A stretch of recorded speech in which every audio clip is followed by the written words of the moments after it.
Hello, everyone. This is Sherry Greenhouse, Managing Partner of CRM Exchange, and I'd like to welcome you to the 2015 Shaping the Journey of the Connected Customer Virtual Conference. We're very excited about this year's lineup of webcasts, and we're going to kick off this week with an amazing keynote speaker whose achievements were recognized by Consulting Magazine, which named his company among the top 7 consulting companies to watch in 2015, and by CRM Magazine, who honored him with their Influential Leaders Award. So now what I'd like to do is introduce the presenter, Lior Arussy, founder of Strativity Group. He's one of the world's leading authorities on customer experience and customer-centric transformation. In 2002, Lior founded Strativity Group, a global customer experience research and consulting firm which helps clients create delightful customer experiences and execute profitable customer strategies. Lior's grown Strativity into a multinational professional firm with offices around the world. Among his clients are FedEx, Mercedes-Benz, New York Times, Royal Caribbean, and what Strativity does is bring world-class experience combined with a focus on measurable results. And you can see from the screen in front of you over 160 completed projects in 21 countries, impacting over 250 million customers. So whatever there happens to be, Strativity can take on that challenge. And I personally own all of Lior's 5 books. They're wonderful books on customer experience, employee engagement, and experience innovation. And actually 25 people who visit the Strativity booth will get one of those books. And we'll go more into what Strativity is going to do for people on this webinar today at the end of this presentation. So now what I'd like to do is turn this keynote over to Lior. Thank you very much, Sherry. Welcome, everyone. It's a great pleasure to join you on the virtual conference. It seems like we have very high attendance today, and I especially want to call out the president of the Strativity fan club, Larry Matty. Thank you very much for joining us. It's a great pleasure to have you with us. What I want to focus on today is journey mapping, which became a staple of customer experience programs. I'm sure many of you have either tried to do it, have done some kind of a workshop, and as many of the customer journey mapping activities that we have seen out there, we've seen also a great deal of disappointments, a great deal of frustration with results not happening or not happening fast enough or not happening to the scope and magnitude that originally was intended. And what I want to do today is really review with you some of the lessons of what we have seen in terms of journey mapping, some of the trends around that area, and how can we all basically take the next generation approach to have journey mapping deliver exceptional experiences to your customers and exceptional results to your business.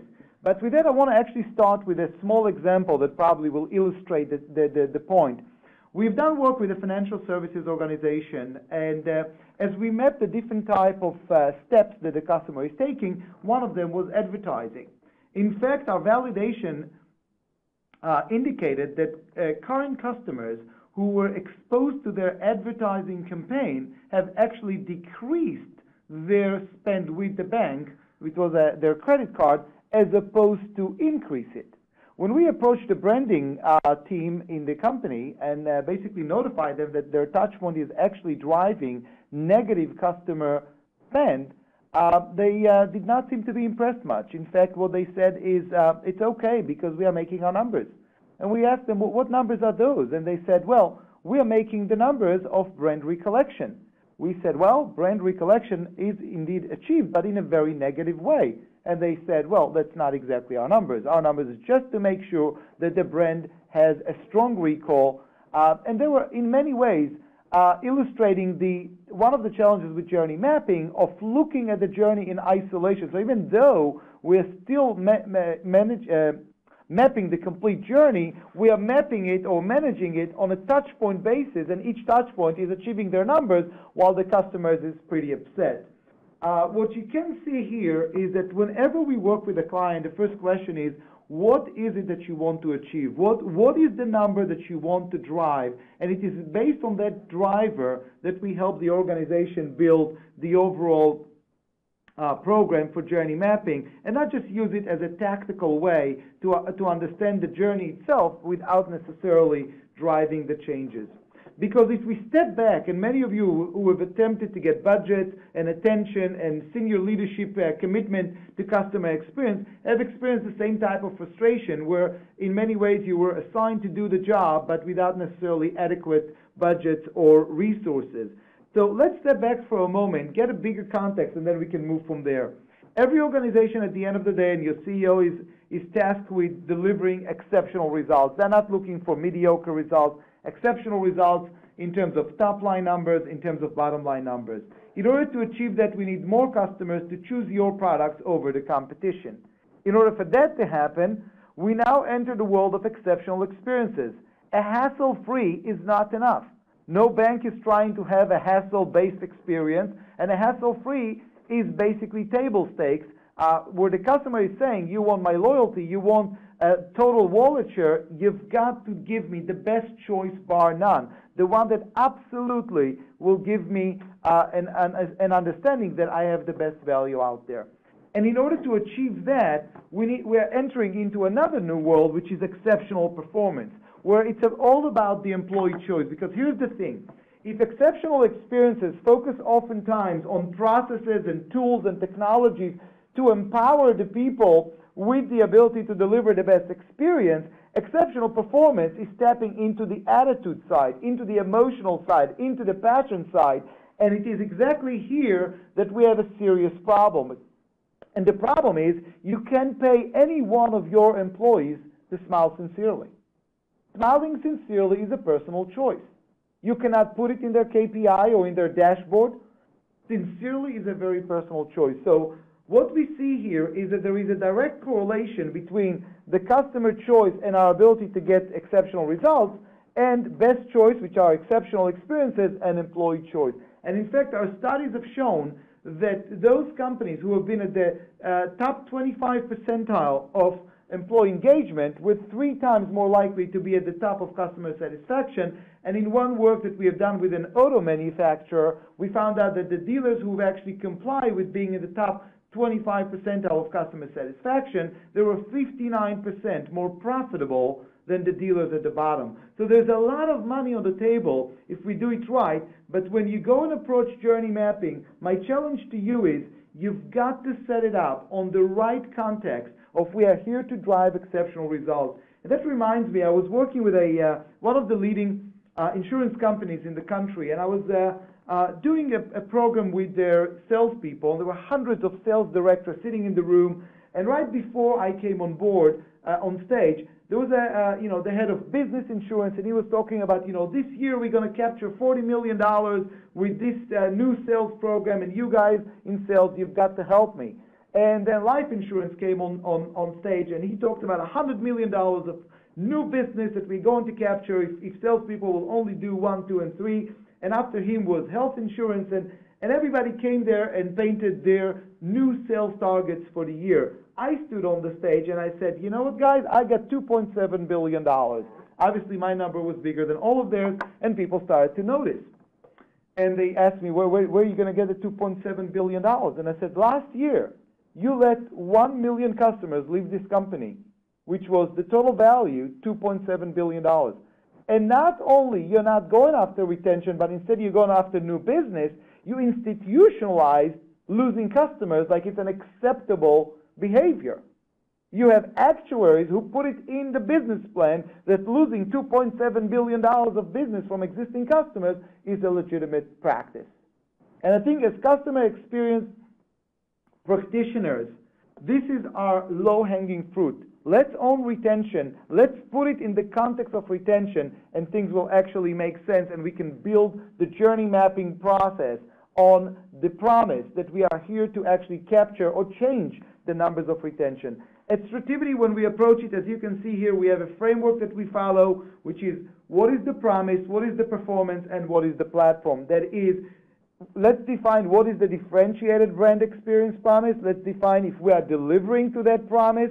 and let's define what the platform is that is required in order to go and deliver on that promise. Because oftentimes, if you have a retention problem, it might not necessarily be the journey itself. It might be the fact that your journey is actually boring, that your journey is not differentiated, that there is no reason because the initial promise is not exactly exciting. And when we do our journey mapping, by the way, we do need to make sure that it is against a branded promise, that it is in fact perceived as a differentiation. What you can see in the boxes next to it is the variety of services that we provide to our clients, all the way from customer experience visioning, to journey mapping, to validation, to design, all the way to training, measurement, scorecard. About 50% of our clients will use us as the driver to run a complete program, and the other 50% will treat us as a center of excellence, where they'll come to us with specific services that they will need. But the fact that we have seen and concluded complete transformation allows us also to guide our clients when it comes to journey mapping in a much more holistic context. One of my challenges for you is actually look at the maturity models out there. So Strativity has one, and we are inviting you to take a personal or organizational maturity assessment. We'll provide you with the report and some guidance of how to take it from there. But if you've seen them from other organizations, you probably will see a very similar process, which is denial, discovery, which is we are just trying to figure out what customers really want. Development, we're starting to respond to some of the gaps in terms of customer expectations versus our performance. Deployment is when we move from a specific department or region to a complete organization-wide deployment. Dedicated is when it was fully deployed, and differentiated is when we are busy with innovation rather than fixing the problems. Our maturity model covers 4 dimensions, as you can see: customer, employee, strategy, measurement, and organization. But one area that I wanted to talk about, when you look at your maturity model, many organizations get stuck in the development element, and they seem to not be able to jump to the deployment side. The reason for that is that this is not a sequential process. In fact, at the development side, many get stuck in what we will probably call a problem or dissatisfaction removal process. They're not really chartered to change the organization. They're not really chartered to transform the journey. They're chartered to take specific gaps, specific holes, and focus on them. And that's where a lot of the frustration will come in, and the journey mapping will really serve more of a tactical role as opposed to a more of a strategic role of transforming the organization. So before we go into next generation, let's see what we have learned from Journey Mapping 1.0. Many of you have probably participated in a similar process where you took one of the conference rooms in the organization, your company, and you brought cross-discipline participants to sit for a day or two with post-it notes and fill up the room with all the complexity that is representing the customer journey today. You looked at it, you were ashamed, the emotions were ranging from, I can't believe it is like that, or I always knew it, but I'm helpless. It was one of those that by the end of that workshop, aside from the fact that 3M probably made most of the money from that journey mapping due to the excessive sales of different colors post-it notes, you looked at it and says, wow, I can't believe we're doing all this to our customers. And the traditional approach was, let's bring senior leaders, let's show them this room, and we are going to shame them into submission, because if they're going to see all this great complexity, they will immediately write a check, and we will go and solve all of these things right away. And in reality, this did not happen. It didn't just happen in your organization, it did not happen anywhere. Because when the CEO comes in, and he or she are being presented with that complexity, and the sense of urgency of we've got to change this immediately, here's what your CEO is hearing. This is about boiling the ocean, and I'm not about boiling the ocean, and no one can really boil the ocean. Second reaction from the CEO will be, so how come I made my numbers last year? If we're so bad, then how come I made my numbers? And in fact, what happened is they go exactly to the opposite, and instead of shaming them into submission, acceptance, and writing the check for the budget, we're actually paralyzing them, because what they do see is everything is broken, I don't know where to get started. And that's one of the mistakes that we have seen in Journey Mapping 1.0. People rushed into a quick mapping exercise that oftentimes resulted with a beautiful map, but there was no prioritization. It was just another information-based report that told us about problems but could not really prioritize, let alone monetize, which takes us to the next thing. What's the purpose of fixing those things? Is it merely going to defend existing business, or is it really triggering a loss of business that we are trying to capture? What's the financial purpose? And again, many CX practitioners never bothered with those, or have done a very poor job in identifying the economics of customer experience, to the point that the finance department pretty much dismissed their numbers and say, that's a back of the napkin piece that I'm not going to put in my budget. Oftentimes, and we've heard it also from analysts, we are doing journey mapping, but we're not doing customer validation. So in a sense, what we've done is we presented our inside perception on the outside world of the customer, but without customer validation, again, it is lacking something. The emotional dimension is equally critical. We can produce, or we can perform the journey or the process exactly to the dot, but being emotionally devoid of any connection with the customer, we are missing the emotional side, the attitude side of the experience, and I'm going to talk about it a little bit more. So just focusing on process but not capturing the emotional side is devoiding us from the ability to understand sense of urgency and what else can we do in order to enhance the customer perception of the customer experience. Ignoring employee performance, that's a big learning side for us. The customer experience does not exist only in the minds of your customers. The customer experience actually exists in the minds of your employees. How often have you shared with your organization some form of customer data? You sat in a room, everybody nodded, everybody said that's a big problem, and then they left and nothing happened. In fact, that is the destiny of a lot of customer service today. And you wonder why, since you sat in that meeting and everybody accepted that that is a big problem, why didn't they do anything about it? Let me tell you why. Because what they agreed to is that we have a problem. What they failed to accept is that I have a problem.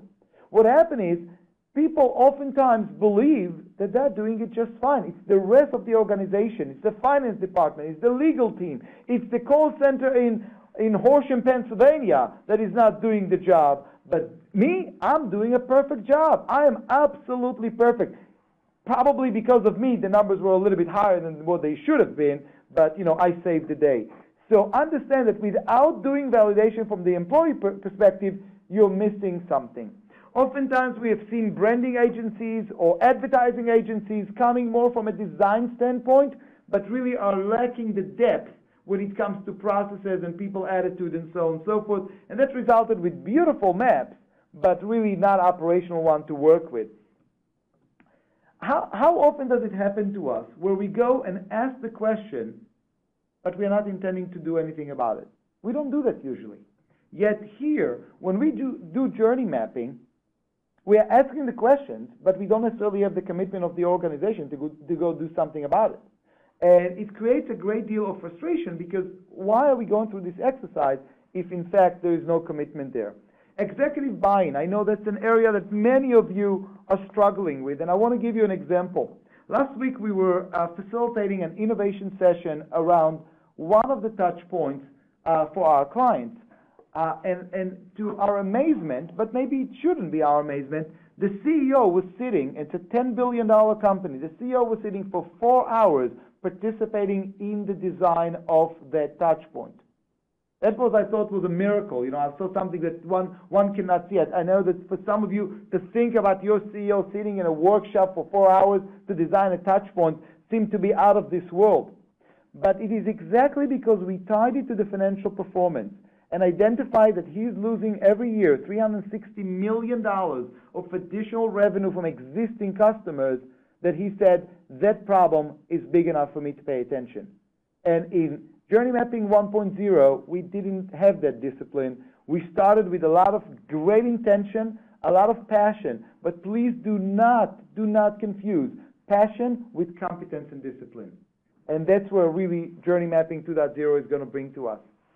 And oftentimes we have seen a lot of focus on hygiene factors. So even if you identified a gap and you fixed that gap, but all that you've done is brought that gap to customer expectations, you basically brought it to customer parity.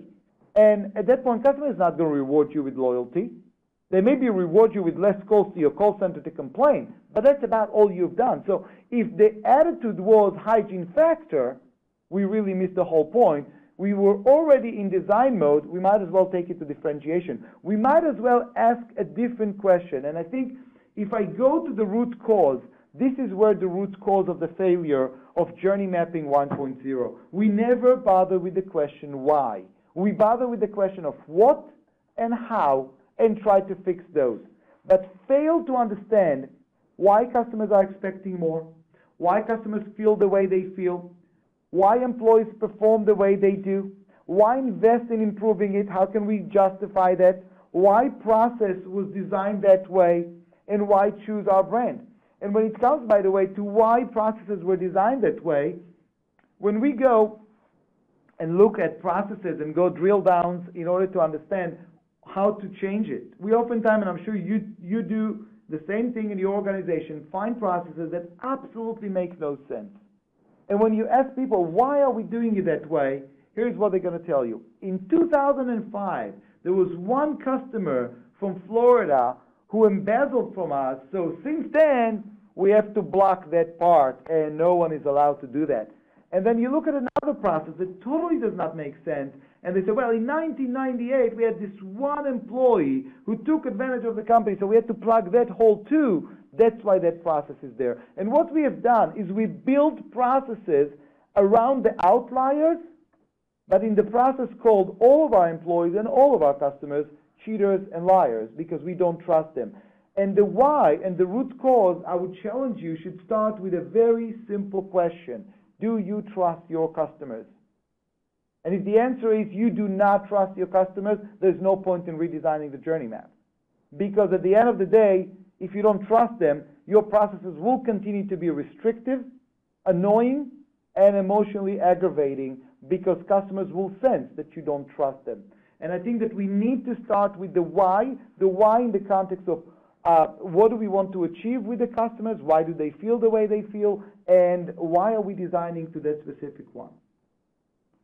So in order to do that, we move into what we call Customer Experience 2.0, where we want to augment and expand to go beyond the journey and into the ecosystem of the customer. We want to understand the purpose. We want to understand the environment of the customer. We want to understand who and what influenced the customer. We want to understand what happened before and what happened right after the journey, so we can gain a better understanding of how to design an emotionally engaging journey map, and how can we create a journey that is not just about touch point fixing, but rather about creating a delightful journey across the board. And by doing that, by the way, sharing the purpose, the environment, the influence, we also need to start looking at the linkages between different touch points and how each touch point is affecting the other one.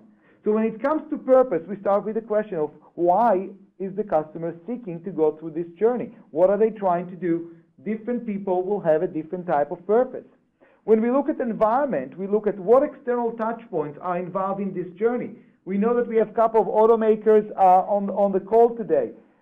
Automakers are probably having the biggest environmental impact than anyone else. Google called this touch point the ZMOT, or the zero moment of truth. In the auto industry, a traditional customer will go through 18 different data points before they actually step into a dealership.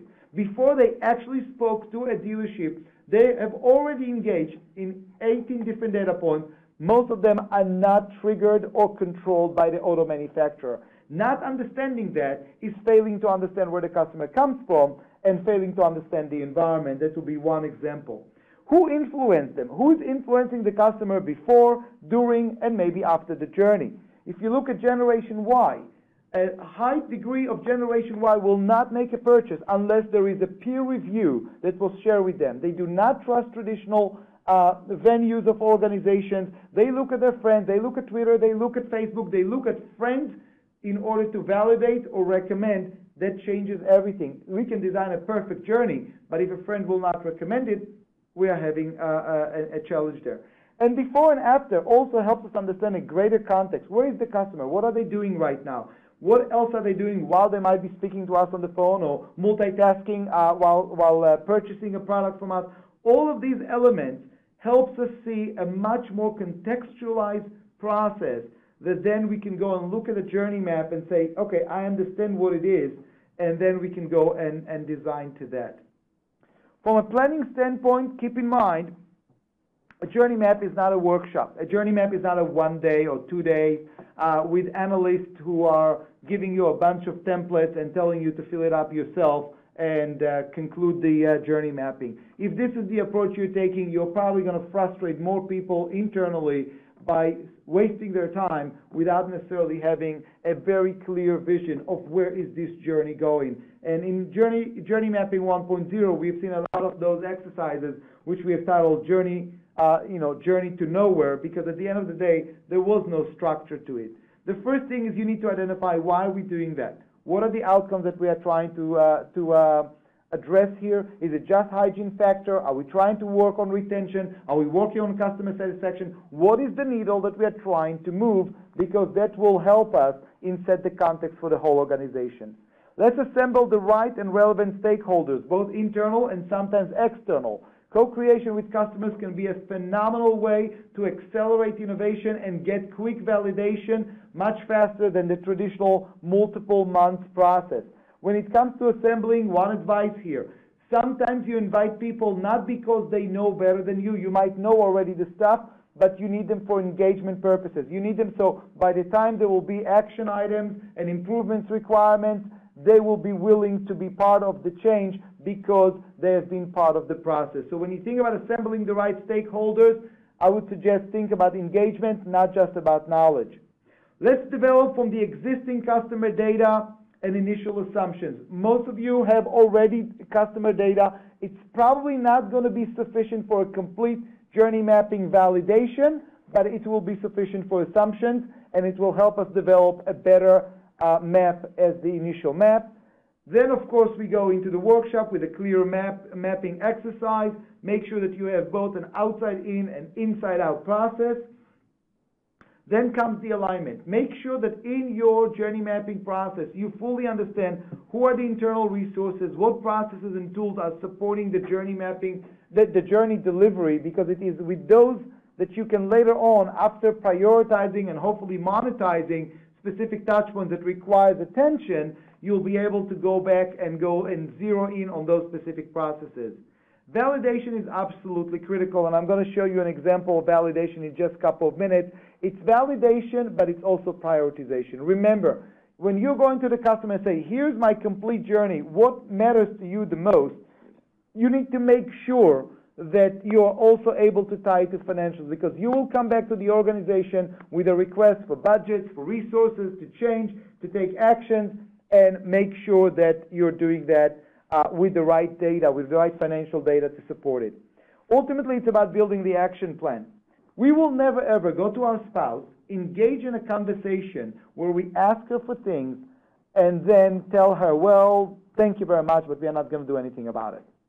And that's oftentimes what we do with customer surveys and with journey mapping validation. You better be ready with the ability to act. Don't ask if you can act, and make sure that you put a process in place to manage the progress, to manage the different stakeholders, and make sure that you hold them accountable to those actions. Otherwise, again, as we've seen multiple times in Journey Mapping 1.0, it was a beautiful map, but it didn't go anywhere.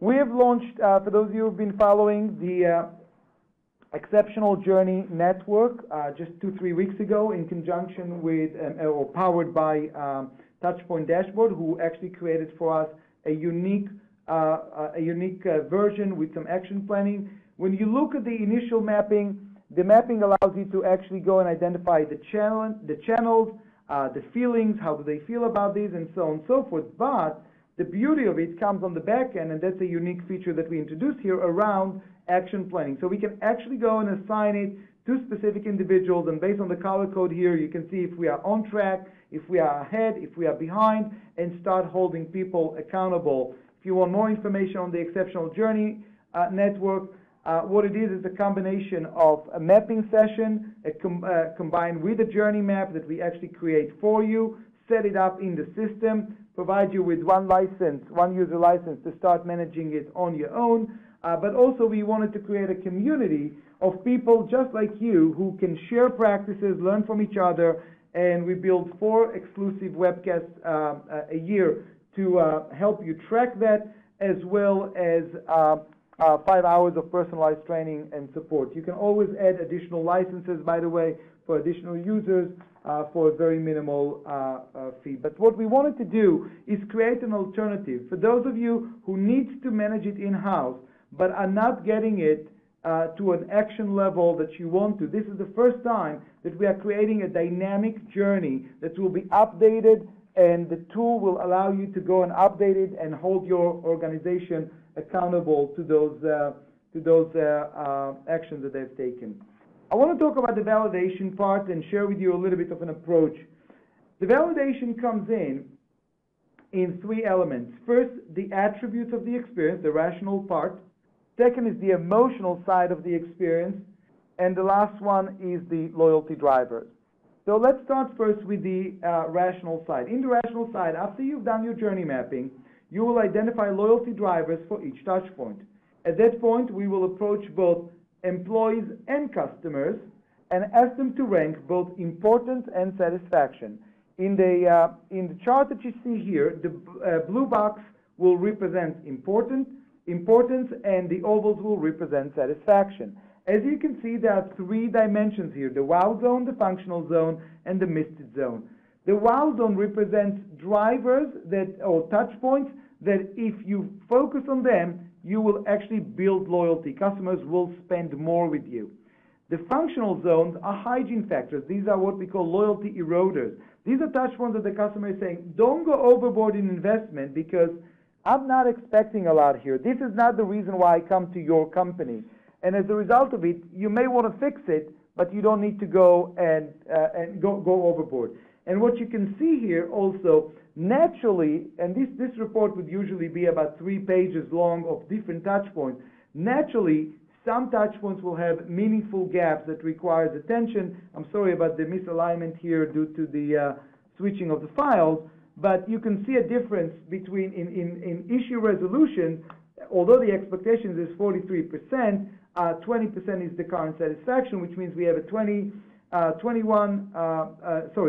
points gap that requires greater attention versus issue resolutions on the IVR that we can potentially wait because from a prioritization standpoint, it's not our number 1 priority. It's by creating these clear prioritizations that you can start focusing the organization and give the CEO the answer to the question, what is it that I need to focus on and where should I invest today in order to drive customer loyalty better? One of the biggest insights, we've done a lot of work with B2B organizations as well, and the assumption was always that it is based on categories. So if you are a commercial client versus a private client, there will be differences in the way you look at the experience. But in reality, what we found out is it's actually persona-based that are changing the experience. And when we look, for example, at an industrial organization, all engineers had the same type of priorities, irrespective of where they work. Small company, large company, international, US, government or non-government. All finance people had a very similar journey and prioritization, irrespective of where they work. So what you want to make sure is that you're not just doing one-dimensional validation of a customer, because oftentimes there is no a customer, but rather focus on how the different personas are engaging with my journey and what's important to them. Obviously, when you do that, as you can see here, we can see that issue resolution self-service and issue resolution emails, and to a degree, issue resolution phone, is a shared pain point across all personas. So by being able to go a little bit more granular, you can actually have a much more meaningful journey map and a much more meaningful zeroing on what the financial impact that can come from it. When we look at the other elements, so we talked about the rational side until now, we then move to the emotional side. What does the emotional side mean? Let me give you an example. So from a rational side, let's imagine that we are a restaurant and we designed a certain process in which customers will get their steaks within 10 minutes. Customer comes in, she's saying she is in a rush, she wants her steak medium well, and she wants it in 8 minutes. The server goes, get it done, in 8 minutes on the dot, the steak is ready, sizzling, medium well, as per the customer request. From a rational side, we have achieved all the customer expectations on time and at the quality required. However, the face of the vegetarian waitress, when she threw that steak at the customer and says, "Go ahead, you carnivore, do you know how many cows we had to kill just so you will enjoy this little steak?" And all of a sudden your appetite disappeared, right? That's the power of attitude. That's the power of emotion. And we oftentimes don't look at them and ask, how do we come across emotionally? Not just rationally, because at the end of the day, loyalty is an emotional vote of confidence in your brand. And what we do is we measure those around knowledge, around capabilities, attitude, and willingness. Knowledge is not a knowledge of the product. Knowledge is a knowledge of the customer. Do you understand me? Willingness is actually the level of commitment of customers, of employees, to exceptional performance. So what you can see here, which is fascinating, 69% of the employees are saying, "I know my customers," but among active subscribers, the number is only 47%. So we have employees who believe that they understand the customers, but in reality, customers are saying, "You don't really understand me." 62% of the employees are saying, "I've got the tools and authority to solve customer problems," but only 44% of customers have agreed with the same statement. So again, a misperception of what good looks like, how should we approach it, and so on and so forth. And the fascinating thing is, we work with a client that had 184 customer databases. For those of you in technology, I'm sure you're hearing the ka-chings right now. You know, oh great, we're going to go integrate it for them. It's a major project. So you can imagine that by having 184 customer databases, due to mergers and acquisitions, they could not find the customer. It was really a nightmare. And fixing that will be a multi-year forklift effort before you're going to see results.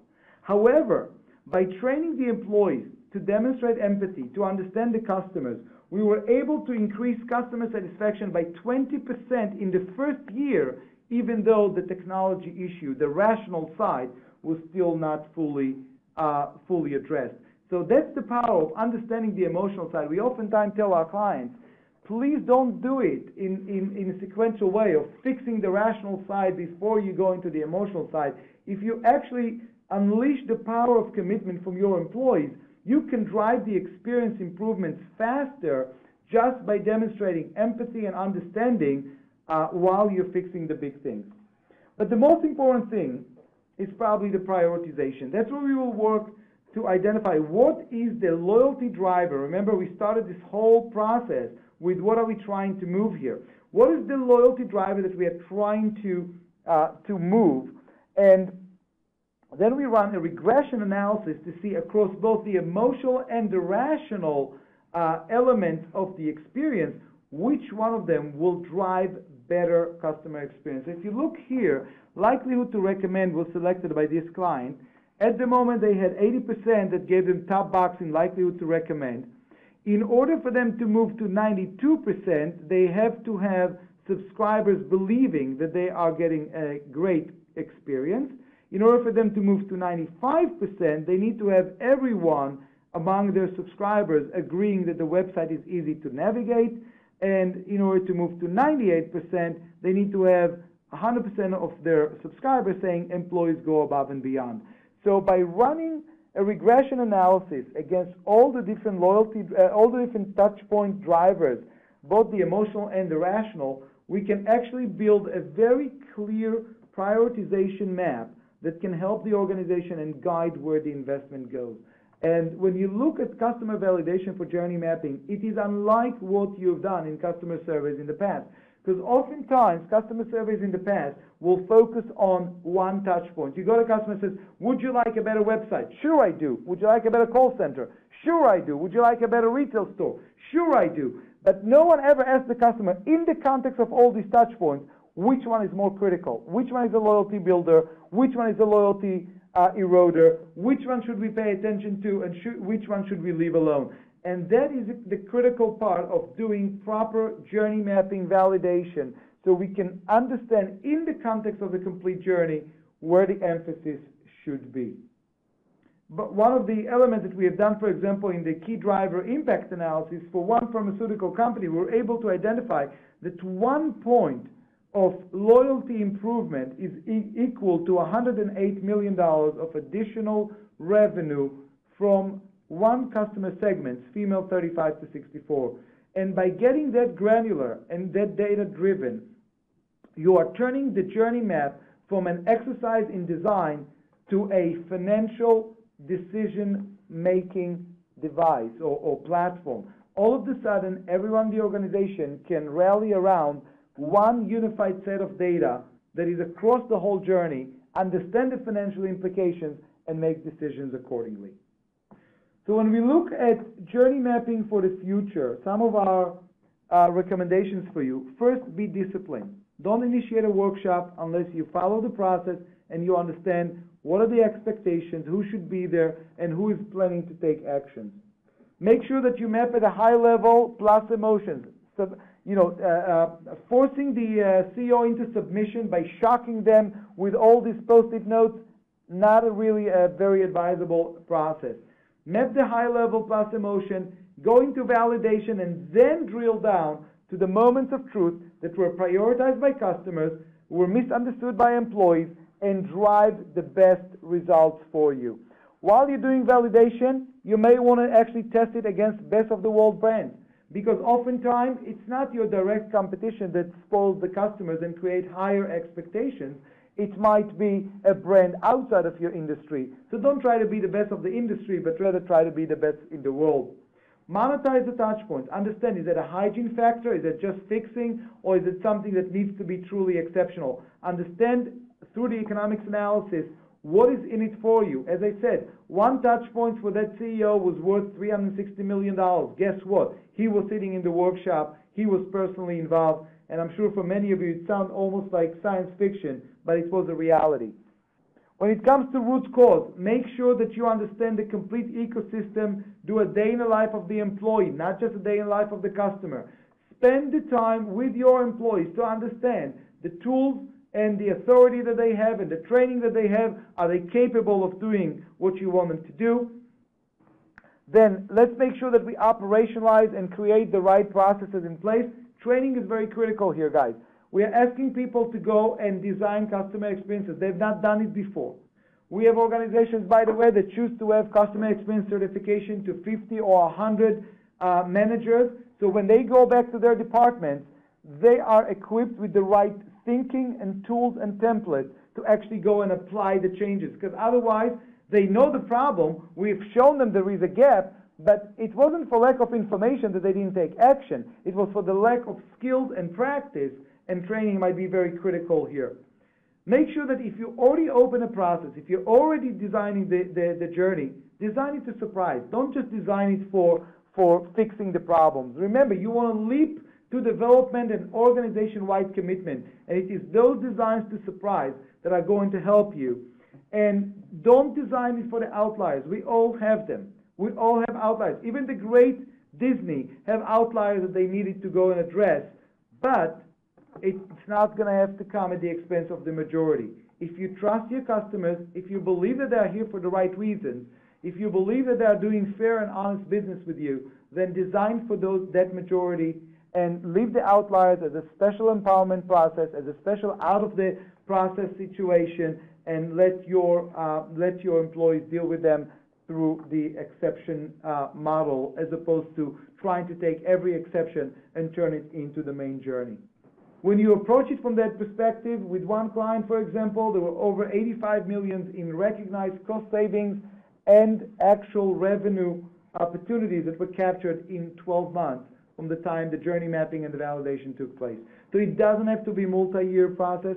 It can generate immediate results, and it's up to us to just put the journey mapping on the right disciplined track, treat it as a business, not just as a fun post-it workshop and exercise, and demand that your organization will hold itself accountable but they will do so when they will understand what is the financial platform, what is the number that we're trying to move. Again, the example that I gave throughout my presentation hopefully gave you an example of what can be done and how other organizations who are taking journey mapping more seriously and in a more disciplined way are actually capturing the real context of the customer and delivering innovative customer experiences that will actually deliver loyalty. So with that, Sherry, let's open it to questions and answers. Questions, and hopefully I have the answers. Thank you, Lior. And as a reminder, there's the Q&A panel. If you're watching within the frame, there's Q&A at the very lower right-hand side, and if you click on the arrow, there's Q&A, and you can ask the questions in that little box there. If you are watching with your screen in full mode, just touch that little where it says Viewing the Journey Mapping in green, and there's a down arrow, and you can get the Q&A there. So we do have a couple of questions, and some, Lior, center around, you're talking about mapping emotions. How do you map an emotion? How do you approach that? So there are two elements that we need to consider when it comes to emotions. First, by using a contextualized journey map, by raising the question of what are they trying to achieve, you will start understanding the emotions. Let me give you an example. So when I return a product to an online retailer, what is my emotion? It depends on what I was trying to achieve. If it was, for example, a present that was supposed to be for my anniversary and it didn't show up on time, my emotion will be pretty pissed. It's not the same as just returning a product that didn't fit my size because I lost 2 sizes in my waist, so now I need smaller clothing. So by asking the question, what is the customer trying to achieve here? What happened before and after? It will help us understand where are they from an emotional standpoint. And the second thing is, by understanding the influencers, and that's why I was alluding to the best of the world companies, you can also understand where they're coming from an expectation standpoint. So if it's an affluent customer who's accustomed to affluent treatment by luxury brands, you better believe it that they will be much more discerning, much more demanding, and their emotional state will be different than a customer who's experiencing it for the first time in their lives. But mapping emotions is about understanding where is the customer coming from and what is their emotional state when they're actually going through that experience. If I buy a candle and it's for a funeral, my emotional state is going to be totally different than if I buy a candle for a birthday. And you can treat both from the perspective of it's a product, it's a wax with a string stuck in the middle. Okay, thank you. And there's questions here that kind of centers around, while we do trust our clients, we do have those outliers. So how do you create processes that will deal with the outliers but not penalize your customers? Perfect. So if I can do a quick promotion, 3 weeks ago I published an article on Harvard Business Review website about how to fire customers. And I suggest that everybody who is actually dealing with that issue should at least go and read it, just for a wake-up call. But let's go through a couple of steps. Oftentimes, customers will push the envelope. They'll push the envelope because they can. They push the envelope sometimes because culturally they believe that there is no win-win relationship with companies. The first line of defense is, why do you think you deserve that? And oftentimes, by the way, when I see companies who are dedicating staff for social media, customer service, and I see them giving away the shop in social media because they want the customer to retract the TripAdvisor comment, my suggestion to my clients is, ask them why didn't they go to the call center first? And if they didn't go to the call center first, you know that they're not really intending to have a very positive outcome. They're just trying to blackmail the company. So outliers should be handled first by trying to create a context of why their expectations are what they are. And second, if the expectations are not financially viable from our perspective, courteously and nicely suggest that they go to the competition. That's what I call win-win, when you take your worst customers and you send them to your competition.